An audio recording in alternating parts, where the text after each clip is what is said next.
You will soon hear the U.S. Navy Band playing two hymns, "A Mighty Fortress is Our God," and "My Faith Looks Up to Thee." The Navy Band is one of many military bands that has been featured this week. It is featured first this morning.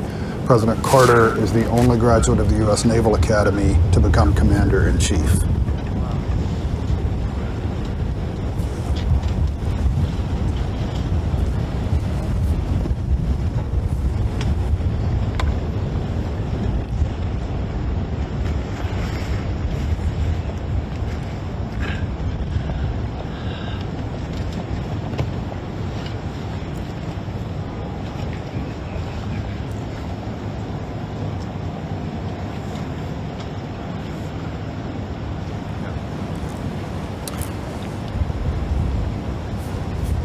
Former President Jimmy Carter's casket is about to leave the U.S. Capitol grounds. He has been on the grounds in the Capitol Rotunda since Tuesday. It will be the final time that Carter is on these grounds, almost 44 years to the day after he left office and yielded power to Republican Ronald Reagan.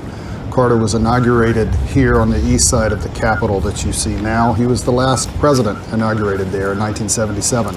President Reagan, a native of California, moved inaugural festivities and the ceremony to the west side of the Capitol so that he could look out across the nation toward California, he said.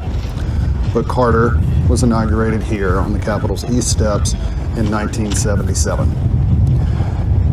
For the last 2 days, thousands upon thousands of mourners have filed through the rotunda to view the former president's flag-draped casket as it rested upon the Lincoln Catafalque, a structure that has supported many of our nation's presidents in death.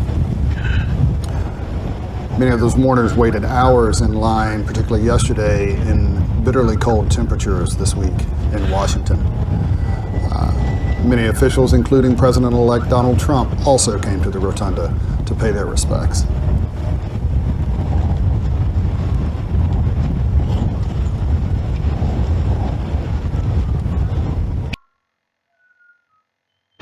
Was honored Tuesday in a ceremony where Vice President Kamala Harris, House Speaker Mike Johnson, and Senate Majority Leader John Thune offered praise for his public service both in government but also through his many humanitarian efforts, with special attention on his ambassadorship and volunteer work for Habitat for Humanity and all of the global programs that he and former First Lady Rosalynn Carter led through the Carter Center. They established the Carter Center in Atlanta in 1982 with a mission of fighting disease, negotiating international conflict, monitoring elections, and advocating for human rights with a particular focus on racial and gender equity across the globe.